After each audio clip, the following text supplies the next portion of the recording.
Chapter 43, Divided Focus. Marcus woke up in Valdris swearing under his breath about how his modern world life had gone sideways.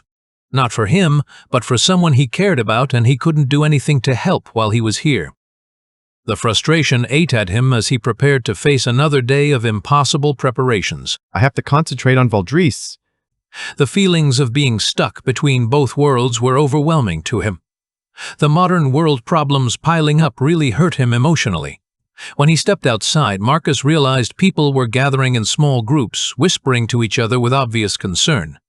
The conversation stopped when they noticed him approaching, but he caught enough fragments to understand what was happening. They probably heard Drakmor might be under attack. It will get much worse, Marcus thought grimly. Real leadership, if it exists, must protect civilians from each other during this crisis. The walk to the shop felt longer than usual as Marcus wrestled with his divided attention.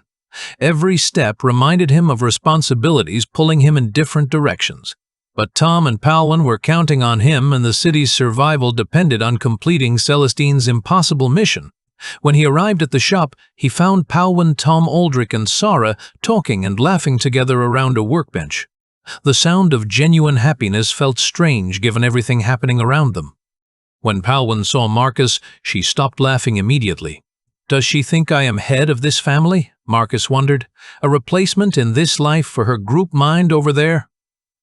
The thought made him uncomfortable with the responsibility it implied. You have your joy in bad times like this. It is good, other than you know what everything is going good for us. Tamir asked me for 12 silver to buy new things. You asked him to create? Yeah, it is a secret project. I will explain later. Marcus, you don't need to keep things from us. We are your family too. I know. I trust you. Is it tied to what we stole from the academy? Tom. He already told us. That's what we were laughing about when you arrived. Come on, partner. We're all criminals now, apparently. Before Marcus could respond, Tamir arrived carrying something wrapped in cloth. When he unwrapped it, Marcus saw the completed mind protection device with a copper wire hanging from it connected to what looked like a crude battery pack. I don't know if it will work, but it is finished. Now I am going back to my people. I hope this project was worth it. Marcus felt guilty about taking Tamir away from more obvious military preparations. Thank you so much. You must have worked all night. Let me compensate you. Marcus tried to pull out his coin purse, but Tamir stopped him with a raised hand. Just do what you promised. And if you have excess money, my people have to abandon their district they just built. Help them out if we survive the siege. I will come back to build more of those machines afterwards. You have been a massive help. Don't worry, I'll make sure we will help your people. What is that machine? Marcus was already trying to connect his crude battery to the machine. When the connection was complete, it gave off a mind-numbing noise when he touched it. Marcus quickly switched off the machine. I guess it works, he thought with cautious optimism. Okay, you probably won't believe me, but here's the truth. Lay it on us, Marcus.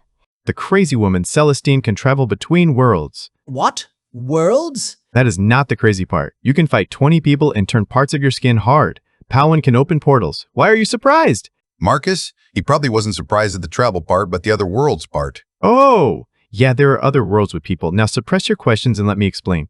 The group settled in as Marcus began explaining Celestine's ability to travel between worlds, her limitations about meddling with Malachar, and her need for something from his most important facility. I am going to break in thanks to Palwan's power. That's why she brought her here, and she provided me this machine that can protect against Malachar's mind, magic. So, just in case I go there with this and steal what Celestine needs, then come back, and we can deal with the siege when Malachar arrives. The explanation hung in the air as everyone processed the implications. Marcus watched their faces, trying to gauge their reactions to what he knew sounded like impossible fantasy. So this machine protects your mind from being controlled? That's the theory. Celestine says similar technology worked on another world against creatures that could influence thoughts. And you're planning to infiltrate Malachar's facility wearing this thing? With Palwan's help, yes. She can open portals directly there if we can establish the right connection. Marcus, this sounds incredibly dangerous. What if the machine doesn't work? What if you get trapped there? Then you'll have to defend the city without me. But if it does work and we succeed, we might have capabilities Malachar doesn't expect. Trust you, but scared. I'm scared too, Palwan. But sometimes we have to do scary things to protect the people we care about. The shop fell quiet as everyone contemplated the enormity of what Marcus was proposing. Breaking into the stronghold of an interdimensional conqueror using alien technology and portal magic sounded like madness when spoken aloud, but they'd already accomplished impossible things together. The textile business was thriving, the academy infiltration had succeeded, and they'd built weapons that could kill boars with single shots.